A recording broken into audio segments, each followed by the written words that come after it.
Bienvenidos todos a un nuevo capítulo de Paranormales. Hoy día tenemos un especial de Semana Santa con nuestra querida invitada Pili Pérez. Bienvenida a nuestro programa nuevamente. Un abrazo. Eso, Gracias. Bravo, bravo. Gracias por la invitación. Un orgullo tenerte por acá. Gracias. Hoy, como no es nuestro especial de Semana Santa, quisimos darle una vuelta a Semana Santa, porque ya hemos hecho algunos capítulos acerca de Jesús. Nos falta el capítulo de la Biblia de los mandamientos, que quedemos ahí anotados. Está bien. Pero hoy queremos hablar de un tema importante porque surgió en una conversación que tuvimos con Camila. Queremos hablar acerca, va a sonar raro, ¿eh? Pero queremos hablar acerca de las mujeres de Jesús. Así que, Camila, por favor, sí, así suena raro. ¿nos ayuda Sí. a introducir el tema? De las mujeres. Claro. De Jesús. Es que es como, Entonces, claro. ¿cómo es el tema, Cami? Es que claro, No, sí suena el como título si es un poco Jesús tuviera muchas sensacionalista. mujeres. Pero claro, En realidad, si uno se adentra, porque ya, Semana Santa, hablamos sobre ¿cómo se llama? El Vía Crucis y la resurrección y todo lo que tiene que ver con ese periodo de la vida de Jesús, ¿verdad? Y resulta que ese periodo de la vida de Jesús estuvo muy marcado por mujeres. Entonces, a mí me pareció que era súper importante reivindicarlas, porque en un momento la iglesia, por ejemplo, a María Magdalena, consideró que ella era cualquier mujer que aparecía era como María Magdalena.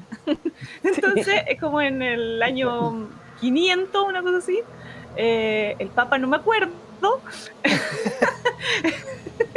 dijo, se me quedó la punta no, del lado. que ella, es que no me acuerdo cómo se llama Gregorio, es que ni siquiera me dio rabia, entonces no le puse el nombre, lo borré, quiero lo borré. recordarlo. Sí, entonces él fue el que dijo que María Magdalena era la prostituta que aparecía en la Biblia, digamos, y no era. Él solamente unió y dijo, no, sí, mira, sí que aquí dice María, lo que pasa es que en ese tiempo todo se llama María. Aquí Sí, dice hay muchas María Marías. y entonces aquí también, tiene que ser la misma María, todas son María.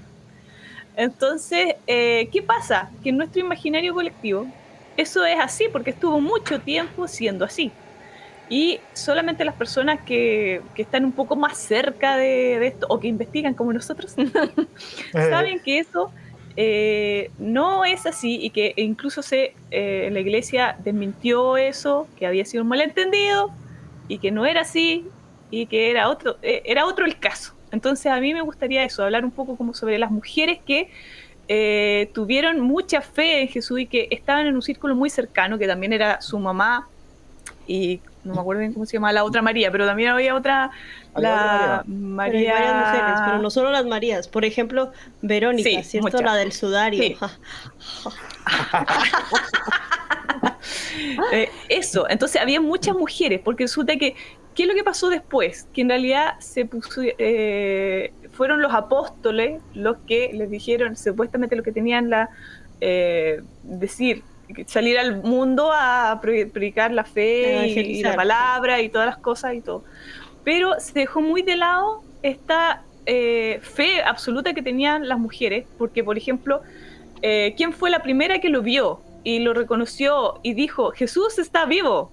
Y en cambio, cuando ella apareció con los apóstoles le dijeron así como, no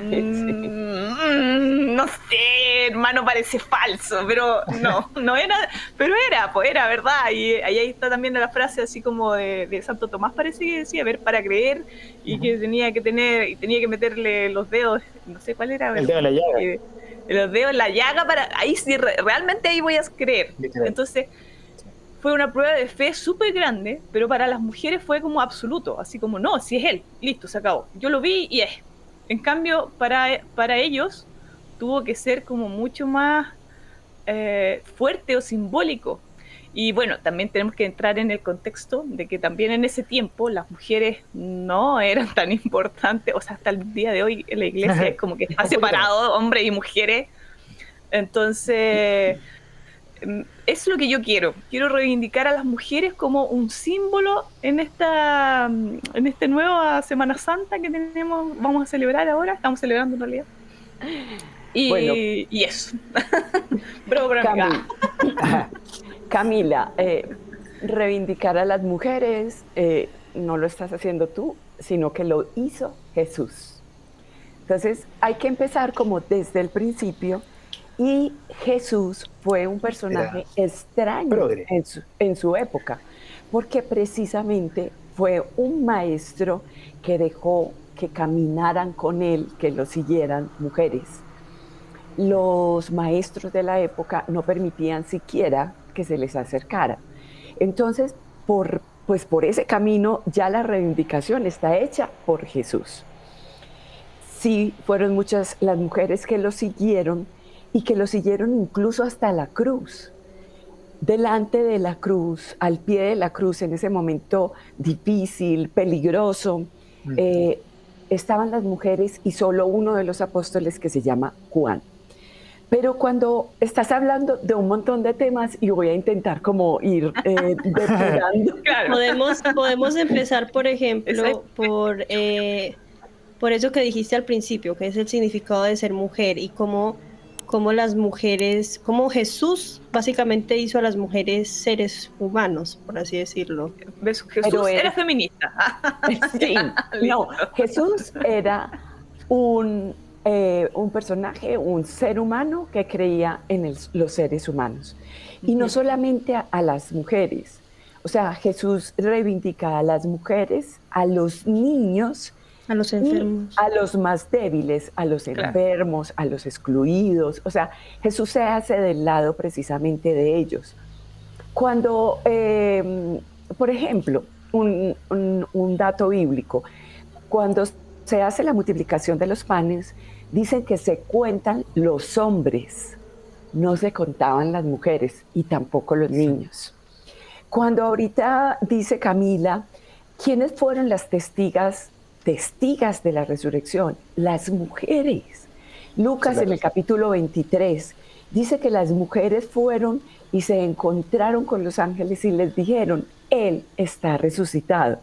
Luego en Juan, en la aparición a María, que parece ser María Magdalena, y el diálogo entre ellos dos, y es ella la testigo de la resurrección. Evidentemente, durante mucho tiempo se tapó ese suceso y las mujeres eran tenidas en un segundo plano. ¿Pero por qué razón?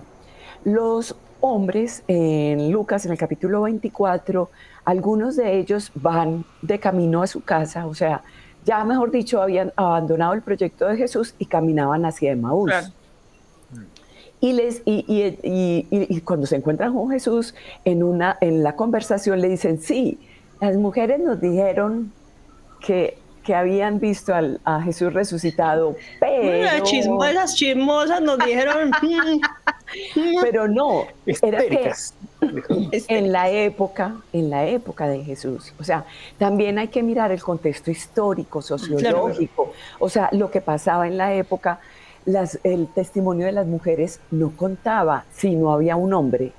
O sea, si habían 2, 3, 4, 5, 6 mujeres y no había un hombre presente, no se tenía, pues no era válido. No tenía valor. Sí. No tenía validez. Entonces, en realidad las mujeres fueron, en la época anterior a Jesús, digámoslo de esa manera, maltratadas, aisladas, excluidas. Pero con Jesús hubo un cambio radical. Les voy a decir qué texto en particular, el texto de Hechos de los Apóstoles, cuando se da el momento de Pentecostés, hay una profunda reivindicación de la mujer. Está María entre los apóstoles. O sea, eso es imposible, que una mujer sea tan importante. Que esté en una reunión así. Que esté en una reunión a donde les va a llegar el Espíritu Santo. Por eso, pero tengamos en cuenta algo, y no desde el punto de vista doctrinal o dogmático. María como una mujer cualquiera, María como la que empezó a ser la discípula de Jesús. O sea, la mamá empezó a ser la discípula de Jesús. Claro. Y estando ahí es una reivindicación de la mujer. Pablo, en la carta a los Romanos, Incluso le recomienda a la comunidad que tenga mucho respeto por la diaconisa Febe. O sea, había diaconisas mujeres. Ay, baby, porque no ahora, oye.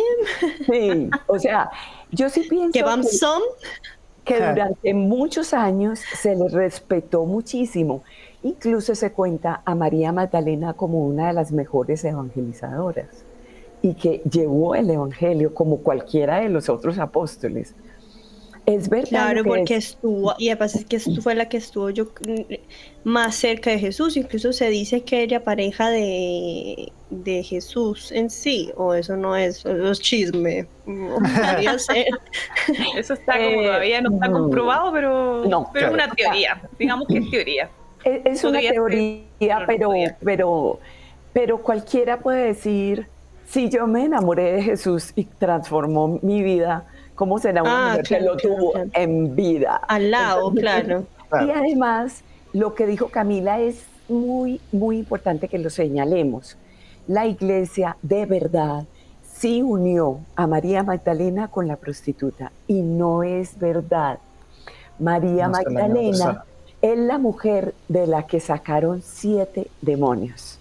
O sea, estaba llena de dolor, de tristeza, de angustia, de maldad, pero no necesariamente que fuera mala, sino que estaba con toda, digamos, la oscuridad en su alma, digámoslo de esa manera, pero no necesariamente que fuera prostituta. ¿Sí? ¿Sabes qué? Cuando yo escuché eso de los 7 demonios, también me metí un poco como en el contexto y también pensaba, porque, a ver, entremos también en el contexto que María Magdalena era de una familia importante o, no sé, adinerada, digamos, para la época. Era una persona culta, no era una persona pobre como sería una prostituta, digamos, sino que era todo lo contrario, era una persona muy culta. Y por eso también yo te estoy repitiendo lo que yo vi cuando digo en la Biblia dice, no es porque yo haya leído la Biblia, es porque ahí decía así. Ahí decía que decía. Claro, decía que decía. Pero ella se supone que financiaba mucho, porque cuando uno piensa, no, los acompañaba. Entonces uno se pone en el contexto y dice, bueno, les hacía la comida, les preparaba la ropa, no sé, cosas así. Y no, todo o sea, que ella como financiaba. Que era como la productora. Es que él era el Mesías y ella era la mecenas. Una cosa así. Un poquito, dice que las mujeres, muchas de ellas, les daban para comer, o sea, ellas tenían dinero y lo ponían en común, muchas. Entonces, sí, María Magdalena parece ser que, incluso pues una novela cuenta que una historia pues como muy novelesca, pero en realidad que ella tenía mucho dinero y se nota un poquito, pero era que dice en su que ropa, ¿cierto? No. Pues no sé exactamente cómo se vestía, yo me sueño cómo se vestía, pero en realidad es el hecho de que podían poner y compartir sus bienes, así dice la Biblia exactamente, ponían sus bienes al servicio de los apóstoles. Entonces en realidad eran personas de dinero las que acompañaban a Jesús. Sí, porque es que Jesús es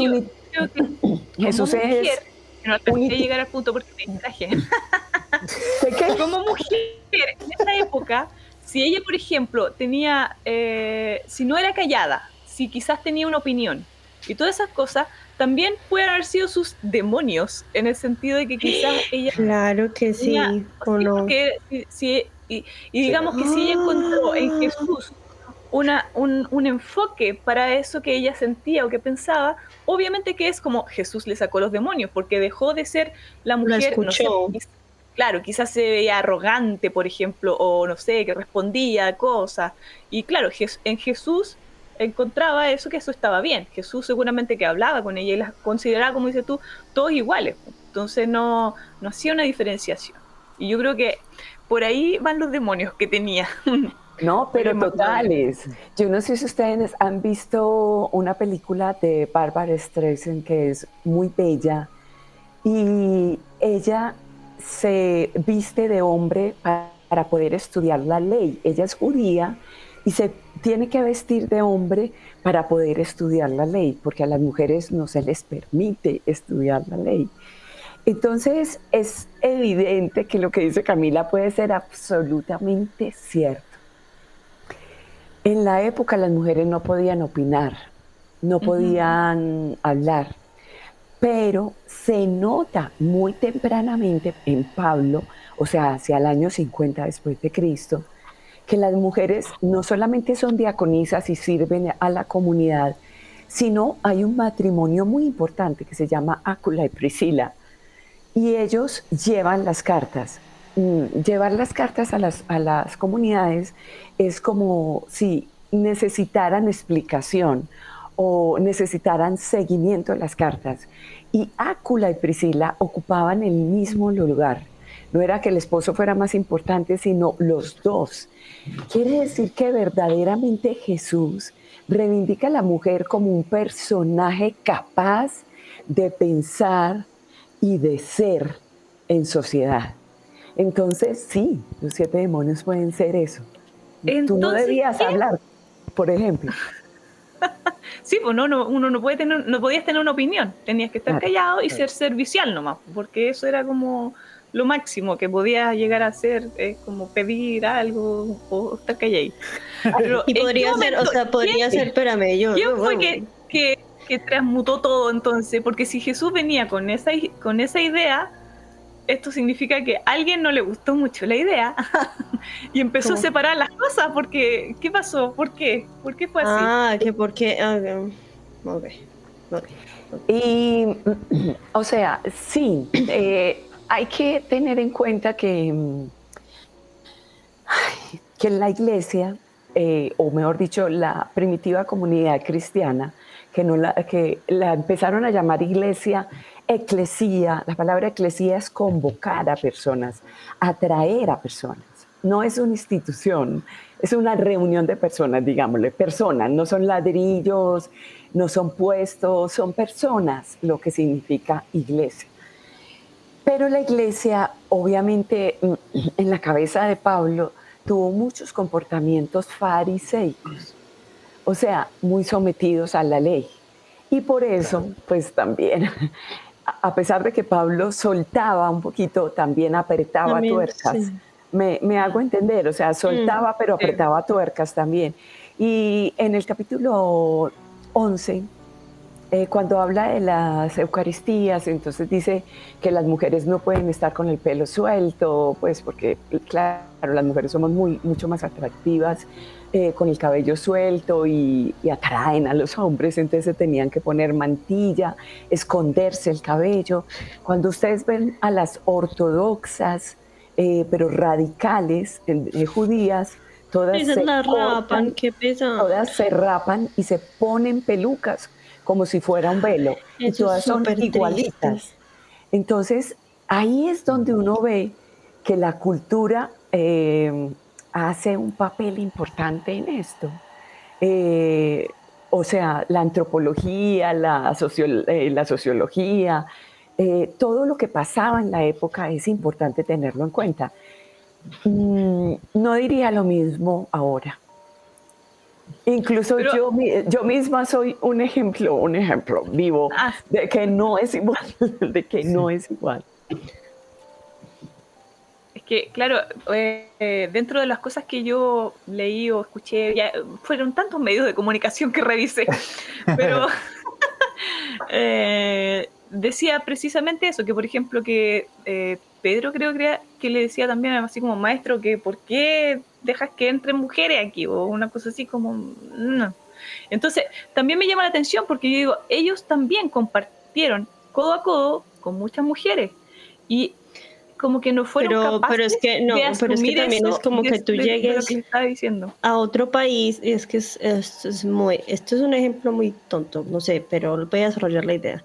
Es como que tú llegues a otro país y pretendas que todos adopten lo que tú estás haciendo. Jesús era un hombre de otro planeta casi, porque era un hombre... Okay. Por eso es que de repente dicen, no, extraterrestrísimo, o sea, no conjugaba nada con la mente de ese momento. Entonces imagínate, claro, llega esa persona... formateado de otra forma. claro, tú llegas como donde dices, ¿cómo se dice? Donde fueres haz lo que vieres. Entonces, este Pablo, ¿qué hizo? Bueno, yo le aprendí todas las cosas buenas a Jesús, ¿cierto? Pero pues tampoco, pues seguramente Pero no exageremos. es como que, o sea, yo es como que me fuera, como que me fuera a Rusia y yo como veo las rusas en bikini, pues en un frío terrible, yo no me voy a poner bikini, pues no, qué frío tan horrible. Es lo mismo, yo creo, es como por ahí. No. Pero me refiero a que igual se menciona tan poco en los otros, en todos los evangelios, porque ya entendamos que más encima los evangelios son como una selección. Porque igual cuando dicen palabra de Dios, que como que la Biblia es palabra de Dios, en realidad igual es la transcripción de la palabra de Dios. Porque interpretación, es como, traducción. sí, porque cada uno, por eso son distintos evangelios, porque cada uno escribió lo que para ellos era más importante. Claro, las mujeres en ese sentido quedan como muy afuera, o a menos que tuvieran como justo un papel crucial de algo que pasó, digamos. Pero me da como pena que de alguna forma toda la enseñanza de Jesús, los que la escucharon, casi como que tomaron el 50% nomás como que lograron captar o transmitir después, porque claro, él hablaba más encima en parábolas, que es como más difícil todavía entender qué era lo que quería decir, pero era la única forma de no chocar tampoco. Pero hay que tener como, a propósito de lo que dices, ¿qué son los evangelios? Evangelio es buena noticia. Y los evangelios, el primer evangelista que escribe más o menos hacia los años 70 después de Cristo es Marcos. Marcos primero siguió a Pablo y después sigue a Pedro. Y ya entre el año 68 muere Pedro y Pablo, más o menos, y el mismo Marcos dice, ellos contaban la historia, o sea, ellos contaban las historias que habían vivido con Jesús. Entonces, si ellos se mueren, ¿quién va a contar la historia? Entonces, es importante, Camila, que yo te aclare que no necesariamente estamos diciendo que pues todo está tergiversado. Nosotros en esta época moderna tenemos una dificultad muy grande y es el ejercicio de la memoria y la palabra. Para nosotros es todo tan inmediato que si de pronto se te olvida algo, no sé, lo tienes apuntado en el celular, lo buscas en alguna parte. Para ellos no existía ni siquiera la escritura. O sea, el mismo Pablo, siendo muy educado, habiendo estudiado en una escuela como si fuera una universidad, seguramente sabía leer y escribir, pero las cartas, y mejor dicho, lo que se escribía en un papel muy difícil de escribir y la tinta era muy difícil de manejar y había personas a las que él le dictaba. Entonces, lo que te quiero decir es que hubo mucho ejercicio de la memoria, demasiado ejercicio de la memoria.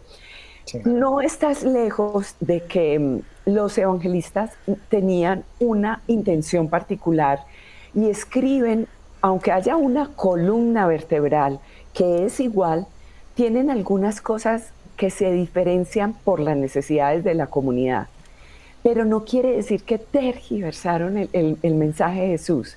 Y es tan evidente que precisamente pero es como que figuran las mujeres. Digamos, porque sí, porque si fuera así, o sea, si fuera totalmente tergiversado de partida, no estarían.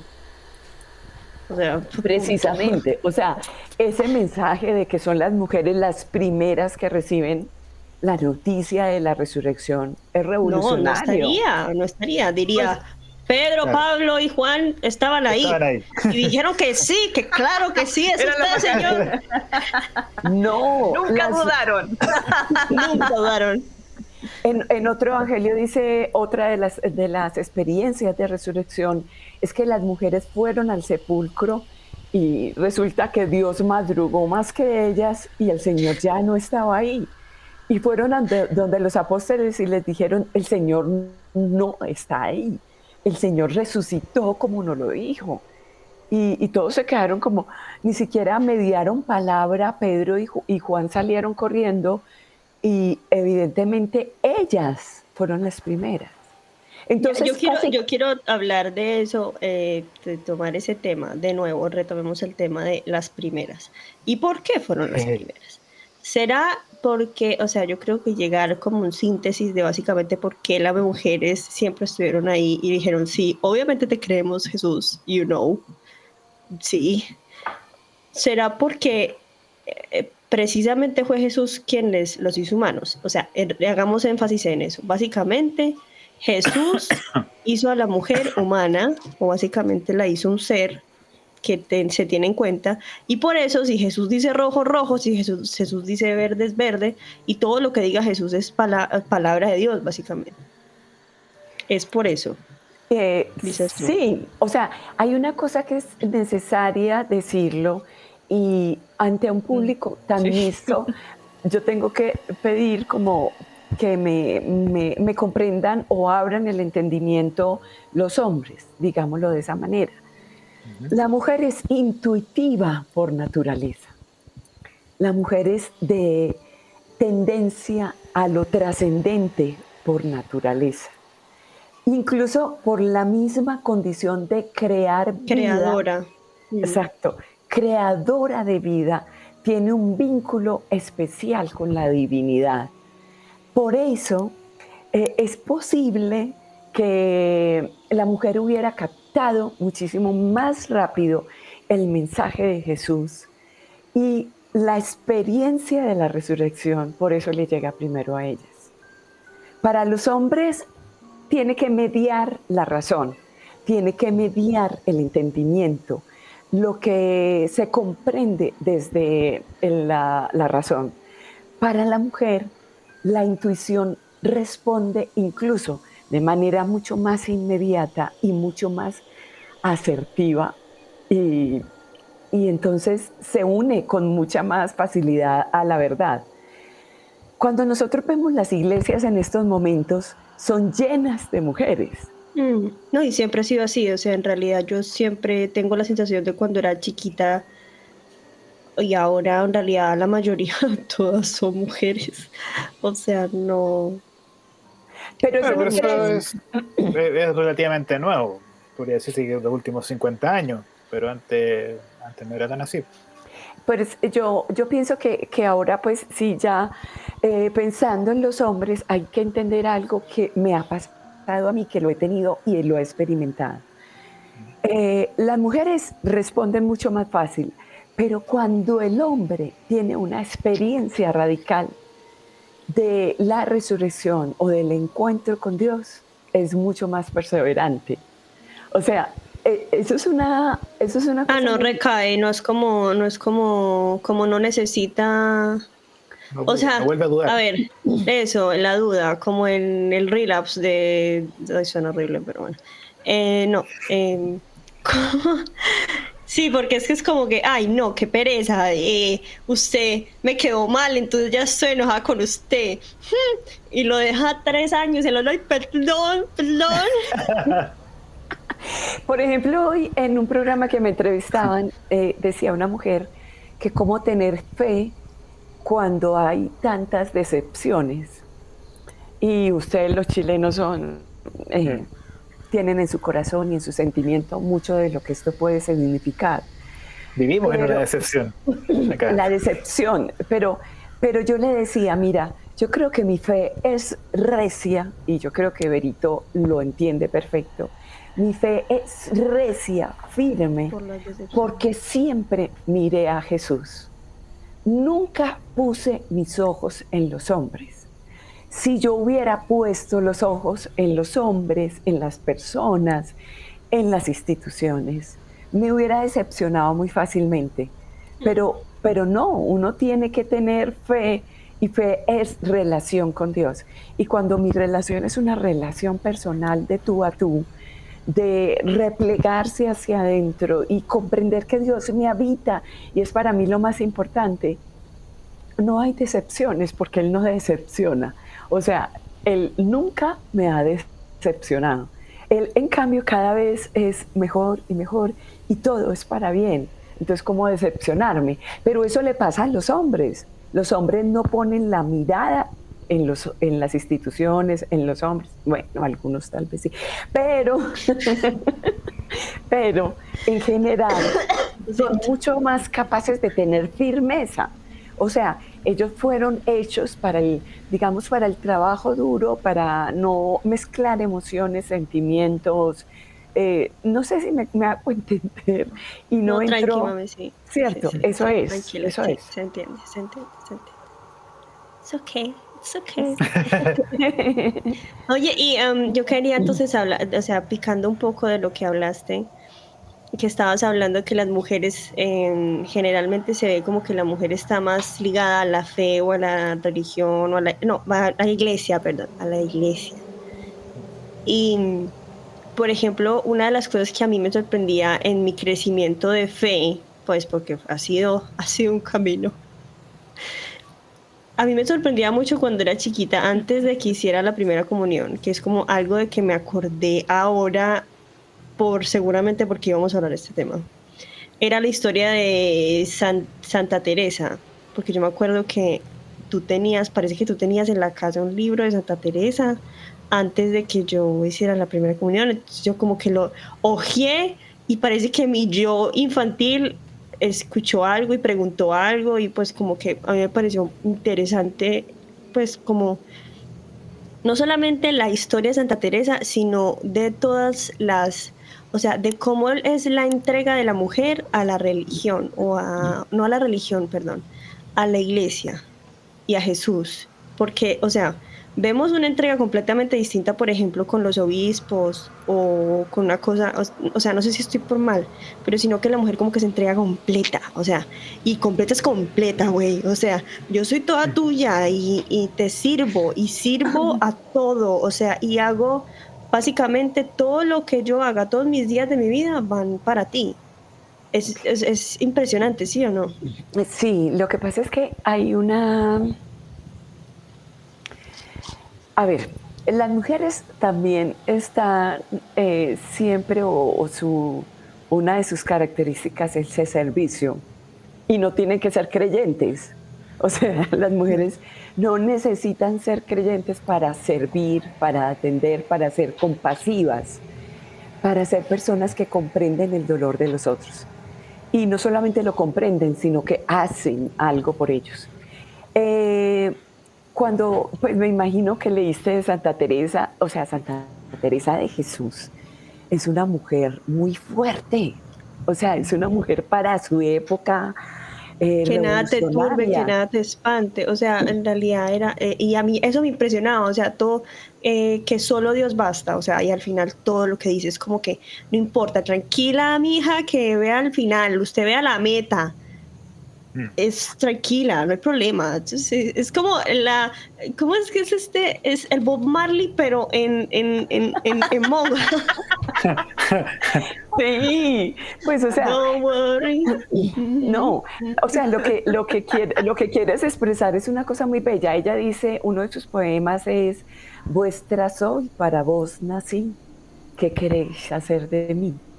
O sea, me entrego absoluta y completamente. Pero para que sepan un poquito de la historia de Santa Teresa, ella pertenecía al convento de las Carmelitas. Estamos hablando de qué época, o sea, para el contexto social que también es muy importante. 1515, en plena reforma, o sea, el momento en que Lutero emprende en contra de la iglesia, que muchos sacerdotes se retiran, religiosas se retiran, y la empresa que esta mujer decide hacer es hacer un cambio radical dentro de las carmelitas. Las carmelitas o los conventos eran lugares para que las mujeres de dinero vivieran una vida de princesitas. Eran como unas reinas. Esos eran unos palacios, o sea, y ustedes lo saben, ustedes ven las construcciones de esas monjas y son cosas de locos. Y ella lo que hace es empezar a transformar la orden y a decirles, nosotros nos vamos a volver las carmelitas descalzas, en pobreza, en dedicación y amor. O sea, eso es lo que hace esta monja. Fuera de eso era súper brava. O sea, no crean que por ser muy entregada, muy amorosa, era... No. Resonó con el Pérez, ¿no? Yo creo que por eso. Alguien que conozco. Alguien que conozco. O sea, en la firmeza de querer hacer un cambio, también ella no se dejaba tomar el pelo. Entonces, y es tan importante que San Juan de la Cruz, que también es otro de los profetas de la época maravillosos, él también, que escribe el poema ¿A dónde te escondiste, amado, y me dejaste con gemidos? Como el ciervo huiste habiéndome herido. Fui tras ti clamando, pastores los que fuertes, allá por las majadas altero. Si por ventura vierdes aquel que yo más quiero, decirle que adolezco, peno y muero. Ay, claro, es que yo adoro a los carmelitas, con razones que Berito todo se la sabe. Pero es que es un enamoramiento, o sea, esto no tiene que ver con, digamos, una cosa que puede sonar dura, con un ejercicio profesional, clerical ni religioso. Esto es amor. Es amor. Y amor del bueno, y amor del puro, y amor del sincero. Yo muchas veces pienso, sí, obviamente Vero lo dice porque soy una mujer fuerte de armas tomar. No, radical. no solo tú, mis tías, mi abuela, yo, sí, o sea, mi hermana. Pero eso es bueno, pues, o sea, sí, fuerte, sí. con fortaleza, fuerte, con certezas. Y por ejemplo, yo digo, yo amo al Señor con todo mi corazón y lo sigo con todo mi corazón, con todo mi corazón, con todo mi ser, con toda mi alma, con todas mis fuerzas. Pero eso no me hace una mujer débil. Y amo eso. Y por eso pienso que Magdalena, te digo, Camila, yo la siento un poquito así. Por eso sí, era por eso yo creo que tiene que haber sido bastante los demonios, como, sí. Es que no puede ser así. Que tiene que haber llevado un poco la contra. Porque ellos decían rechazo y María Magdalena decía apruebo. Bueno, pero es importante pensar que en este momento histórico, en este momento presente, hay mucha reivindicación de las mujeres. Incluso desde el Vaticano, desde el Papa Francisco, muchas mujeres trabajan en la administración del Vaticano, en puestos importantes en el Vaticano. Y siento, Berito lo sabe, pues, o sea, en mi ciudad o en el entorno en el que me muevo, yo soy una mujer que soy respetada incluso por los sacerdotes. Entonces, sí. Mi mamá ellos están en misa y cuando mi mamá está en misa, ellos como que dan la misa y como Doña Pili, estoy diciéndolo bien. Y me encanta verlos hacer análisis y mirar a mi mamá como, porque cuando Pili Pérez empezó, uy, ¿sí o no, ma? Sí, o sea, yo pienso que yo empecé, pues yo les cuento que cuando yo empecé en todo esto era muy revolucionaria, no convertida del todo, no, porque todavía no había hecho un cambio dramático en mi vida, de minifalda, una mujer hermosa, pues hermosa porque... Estupenda.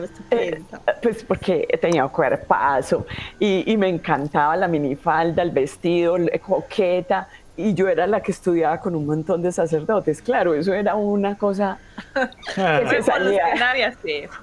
Es que ese es un problema que a mí me da, ¿viste? Que me da como una cosa... Mira, anécdota aparte, que la otra vez, un día dije, mira, tontera, me levanté, desperté y dije, ¿Y quién habrá sido Santa Camila? Google, dime por favor, dime la verdad, Google. Y resulta que encontré un San Camilo, no me acuerdo no lo anoté porque esto solamente está en mi memoria, no hice memoria no lo anoté. San Camilo y Santa Camila. San Camilo había sido borracho, mujeriego, no sé qué, había andado por todos lados y toda la cuestión, perdió como toda su plata, todo, de repente encontró la iglesia y se volvió un santo y fue súper... Santa Camila, como a los 15 años se entregó a Jesús y ahí desde los 10, 15 años, una cosa así, y decidió que su vida iba a ser para Jesús y ahí fue, ¿qué es lo que hacía? Creo que se dedicaba a los enfermos, no me acuerdo cuál de los dos, pero que se dedicaron como a ir a ver, sí, como que iban a ver a los enfermos, especialmente los que estaban peor, digamos, que estaban como a punto de morir, como que los ayudaban porque eran como los que nadie quería tocar, digamos. Entonces esa era como su buena acción. Pero yo decía, si hubiera sido al revés, a ver, si hubiera sido ahí hombreriega y hubieran dado tomando... Hombreriega. ¿Dijiste hombreriega? Hombreriega, no sé. Pero hubiera estado tomando, hubiera tenido una churrera de hijo, no sé. ¿Se puede ser santo? Después, si uno anduvo así... Es como que me da un poco de rabia. Puedes llegar a ser santo, sí, pero que te beatifiquen es otra cosa. Eso, y hay un montón de santos que no han beatificado, pues, o sea, claro. Y que nunca beatificarán, pues, porque no voy a hablar que nunca había usado tanto ese verbo. Porque no voy a hablar de eso. Porque next. La próxima. No, pero primero tienes que ser beato y después santo, ¿o no? Sí. Claro, pero sí. Hay una santa que yo sé que a ustedes les va a encantar, sobre todo a Berito, y es súper contemporánea, se llama Edith Stein. Esta mujer feminista, judía, en la época muere en 1942, en la época de la persecución nazi, muere en Auschwitz. ¿Cómo se dice esa cosa? Bueno, muere allí, pero hay algo especial en ella. Ella era radical feminista y dijo, cuando empezó todo, yo dejé de rezar porque no creo. O sea, dejó de creer en el Dios por muchas razones, porque la gente dice, Dios, ¿por qué permites esto? Dios, ¿por qué nos pasa esto? Cuando no entendemos que son los hombres, nada tiene que ver con Dios. Y eso es una cuña que les puedo meter a los chilenos. Todo lo que pasó no es Dios, son los hombres. Pero esta mujer se encuentra con el Evangelio, con un filósofo que se llama Heidegger, y con San Ignacio de Loyola, con los tres. O sea, se acerca a ellos y se hace carmelita, se bautiza y muere como católica en los campos de concentración. Los poemas son bellísimos, los escritos son hermosos y era feminista, o sea, era una mujer absolutamente normal. Entonces, no es lejos de la realidad. Pues en realidad absolutamente normal. Para esa época ser feminista yo creo que no. No está un poco mal, pero bueno, más o menos. Creo que estaba muy adelantada su época, pero claro. Muy nice. Sí. Así es. ¿Ves? Sí se puede, Camila, se puede. Ya, ¿puedo hacer ahora la parte truculenta? Ya, lo que pasa es que vamos a, listo, ya cerramos el tema de las mujeres y Jesús. Ahora vamos a abrir preguntas para Pili Pérez. No, pero es que adelante, yo todavía tengo otro punto todavía con respecto a todo. Porque mira, lo que estábamos conversando, lo que dijo la Vero, con respecto a si es que se había casado o no se había casado María Magdalena con Jesús. Que eso es como, no está como confirmado, digamos. Porque a eso me refiero, porque si en el año 500 viene un papa y dijo, María Magdalena es la prostituta que sale en, no sé, San Lucas, no me acuerdo cuál era. Pero, y entonces, claro, años después, es así como, no, si en realidad no era. Nos subimos un poco arriba, nos vinimos arriba, entonces, pero no era. Entonces yo digo, ¿hasta qué punto pueden aparecer realmente, o sea, si aparecen, por ejemplo, escritos o o manuscritos, digamos, donde eso esté confirmado. La iglesia aceptará ese tipo de cosas, porque todavía no me cortan. Lo que yo vi era que después de la crucifixión, la muerte, digamos, de Jesús y la resurrección y todas esas cosas, que María Magdalena tenía una hija y que se había ella escapado a Francia. Y la hija era Sara, y su hija es la Santa Sara de los gitanos.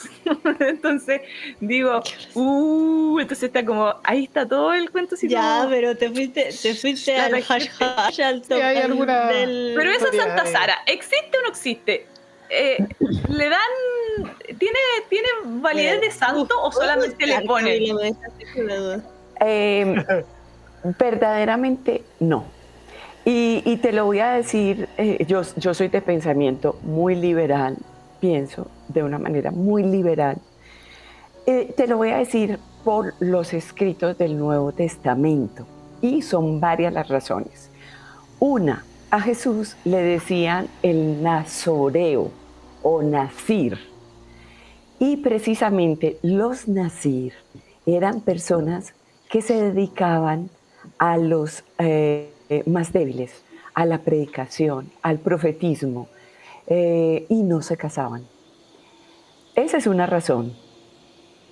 Segundo, en la época de Jesús no era escandaloso que una persona fuera casada. Al revés, era más escandaloso que no se casara. Entonces, si Jesús fuera casado, se hubiera contado en los evangelios con muchísima Claro, sería tranquilidad. Como la noticia, sería como el... Sí, como no más importa. fácil. Porque yo creo que los apóstoles le tenían celos. Ay, córtala. ¡Celos! No lo soportaban. No es nuestro, es de ella, no. Ya, y podríamos entonces enumerar, o básicamente enumerar las mujeres, Espérate, dijo, que estuvieron. todavía Pero la es que, peli todavía un momento, porque me falta otro. Me falta un texto de Pablo que dice, yo soy célibe como el Señor. O sea, O sea, no soy célibe. Mentira, no. O sea, ¿te imaginas que escribió eso? Como decir, yo soy tan célibe como el Señor. O sea, mentira. No, y mira, en ese tiempo, y ese es un texto que nosotros podíamos tener como base para argumentar, la iglesia volvió a los sacerdotes célibes, o sea, no eran célibes. Sí. Fue en el Concilio de Trento, o sea, fue la contrarreforma de Lutero, porque Lutero pues dijo, y a la hora de la verdad, ¿por qué nos hacen ser célibes? No todos eran célibes, pero ¿por qué nos hacen ser célibes si eso no fue así en la época del Señor? Pablo lo dice, precisamente en ese punto, él dice, yo soy célibe como el Señor, pero si tú te quieres casar, cásate, o sea, no hay ningún problema. Entonces no es escandaloso. Pedro era apóstol con su mujer, no es escandaloso tener una mujer. Entonces, le han puesto esto como si fuera un secreto, y le ponen todo el misterio. Pero en realidad, no fue casada. Si no, se hubiera contado. No, y aparte que es que la vida después de que dijeron pues que Jesús salió a predicar o a ser profeta fue muy corta, ¿no? ¿Cuánto tiempo fue? Fue como 3 años. 3 años. 3 años, nada. O sea, ha durado más el COVID que el tema de... Total. Pues, fue muy poquito. Ay, qué mal. Muy poquito. Entonces no creo pues que Jesús haya sido o que haya tenido, de pronto la quería, pero o le tenía una estima, le tenía mucha estima, pero pues de Jesucristo también han dicho que es gay, pues porque como tenía el discípulo amado que es Juan, entonces se han hecho elucubraciones todas las que quieran. Pues sí, o sea, si usted quiere decir un chisme, usted se inventa cualquier cosa, cualquier persona. Sí, pues, hasta Jesús le inventan cosas. Y pues, no van a inventar a mí. ¿Qué podría decir usted? O sea, para decirle, usted le dice a sus hijos, tranquilo, mijo, que hasta Jesús le inventan cosas, eso tranquilo, no hay problema. Es verdad. Es verdad. Entonces, Podemos no. hablar entonces, ya tenemos a María Magdalena, o sea, tenemos a María Magdalena, a María, ¿quiénes más acompañaron a Jesús?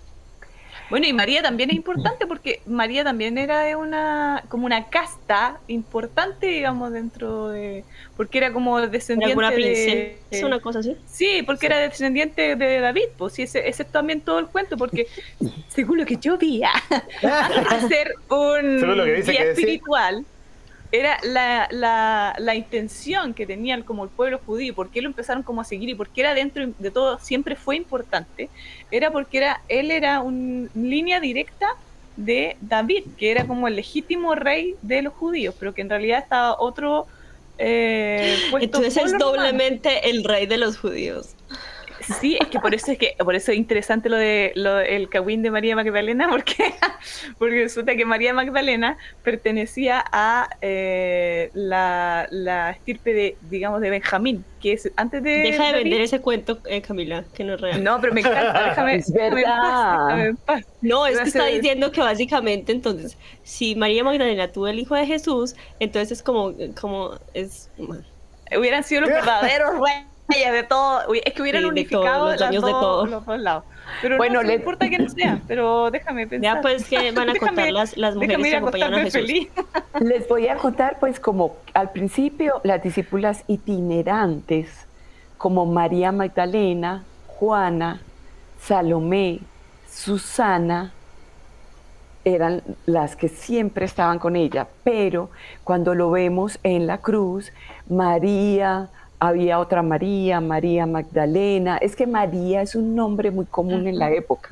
Tienes razón, Camila. Sí. Cuando dice, pero eso fue, como dice Camila, y es verdadero, eso fue un poquito, ¿cómo se llama esto? Truculento. El juntar. Era como decir, esta y la otra. Es como decir todas estas. Como No. las Marías. Es que Y cuando ahí están juntaran a todas todas. las Marías en una sola. Es como... No, juntara, o sea, hacer pasar a María Magdalena como la prostituta. Eso fue muy mal hecho. Muy mal hecho. Eso fue. Sí, pues y además que eso, hizo como un daño muy terrible y como que generó una cosa, ¿cómo se dice? ¿Cómo podría decir? Incluso un seguimiento, porque se supone que es como que la penitencia de María Magdalena, como que después tenía culpa y entonces que era culpable y era triste y no sé qué. O sea, igual incluso, hace que el personaje, viéndolo desde Sí. el punto de vista como ficcionado, sea más interesante. Claro. ¿Cachai?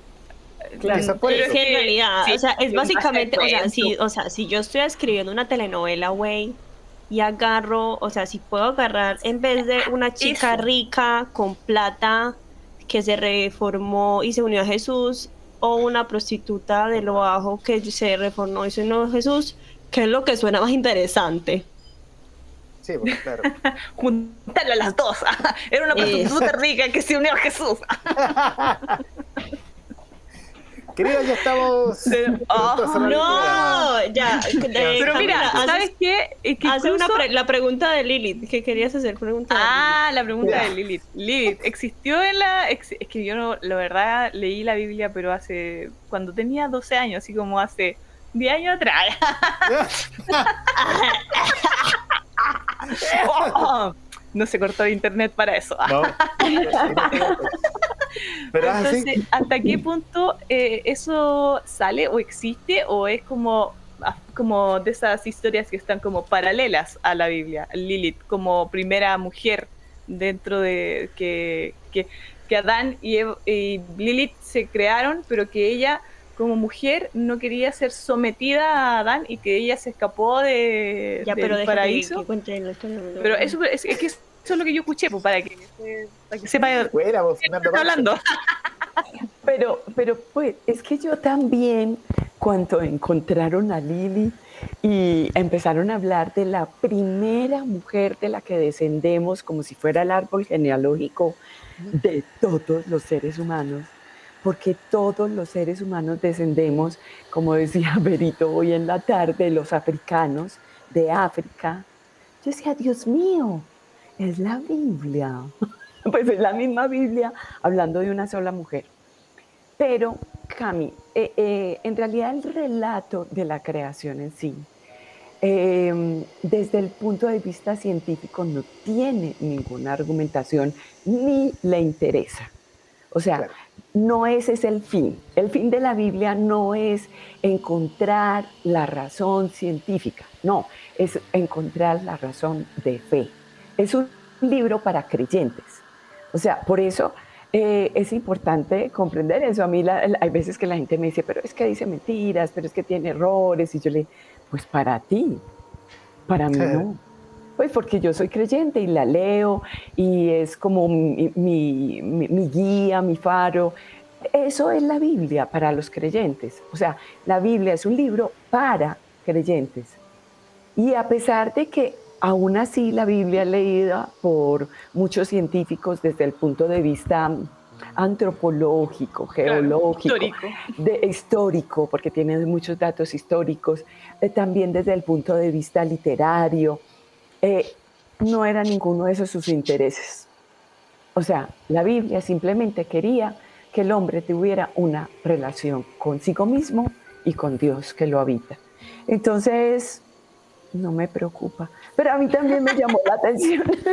Sí, es que ¿sabes lo que pasa? Es que me da un poco, cuando yo me encuentro con estas cosas así, me da como un poco de rabia porque digo, ya, tuvieron un hombre y una mujer y no los podían dejar así como personajes bien, no, tenía que ser ella, porque ella era como, especialmente todo tiene que ver con un contexto sexual, era como que ella que también quería tener control de su propia sexualidad y entonces en ese momento se convirtió mala y se fue del paraíso y dijo, no, es que yo no quiero nada. No, pero lo mismo pasa, y lo mismo pasa con Adán y Eva, pues que básicamente, o sea, no sé, yo solo, son cosas que uno escucha, lo mismo que dice Cami, son cosas que uno escucha, pero no sé qué tan cierto o qué tan correcto sea. Pero eso de lo del fruto es como como que dicen que es como una metáfora para el sexo. Sí lo es. Pero no tiene que ver con sexo, para nada. O con intimidad, no sé. No, nada, de nada, de nada. O sea, en realidad, el pecado del hombre, miren, ¿cuál es el pecado original? Exacto, el pecado del hombre en la Biblia es errar en el blanco, es no dar en el blanco. Entonces, ¿qué es lo que pasa cuando en el principio el pecado de los orígenes, digámoslo así? El pecado de los orígenes es querer tener un concepto propio alejado de Dios. Pero cuando yo hablo alejado de Dios, es incluso alejado del yo soy, del mí mismo, o sea, alejado incluso de mí. Porque si yo me repliego, me encuentro con Dios en el interior, yo encontraré mi esencia para dar en el blanco. Cuando yo habito en el afuera, lejos de casa, me equivoco. Ese es el pecado que tiene que ver con lo sexual. O sea, la gente lo asoció a la sexualidad, pero la Biblia no lo asocia a la sexualidad. Y si quieren, lean Cantar de los Cantares para que vean que no se asocia. En la Biblia es como mi mamá está haciendo promoción, publicidad. Lo dice. Y esto es pautado. Esto es pauteado. Yo voy a hacer alguna vez quisiera hacer un curso de la sexualidad en la Biblia. Es absolutamente sana y deliciosa. Produce vida, o sea, produce vida, que es la sexualidad. Entonces, la lectura equivocada del pecado original asociado a la sexualidad, pues en realidad hace que la gente se mantenga alejada y errando en el blanco. Sí. O sea, y errando en el blanco. Al final es como dudar de Dios. Es como el no y de uno mismo, o sea, sí, es que claro, porque Dios les dijo, no coman de eso, y entonces como, ¿y por qué? ¿Y por qué no? ¿Y por qué no? Entonces esto yo es creo que para ahí ratas, como, no se lo claro, coman. Queridas, tenemos que cerrar el programa de hoy. Está bien. Muchas gracias, Pili Pérez. Gracias a ustedes, que Dios los bendiga muchísimo. Vivan la Semana Santa, recuerden a Jesús. Solo Eso estamos haciendo. ¿Ah? Y no necesitan comer carne, pueden comer tallarines, pueden comer lentejas, pueden comer Garbanzo, pan italiano, no garbanzo. sé. puede comer Más. el pan de vida, les faltó ese tema para otro programa. No, pero ese es de otro programa, yo les dije. Ese otro programa. Next, entonces tenemos el pan y la sangre de Cristo, que era lo Y otro, los madre. mandamientos. Los mandamientos y estamos Sí. para otros programas. Así que te esperamos, Pili Pérez. Check, lo voy a Adiós.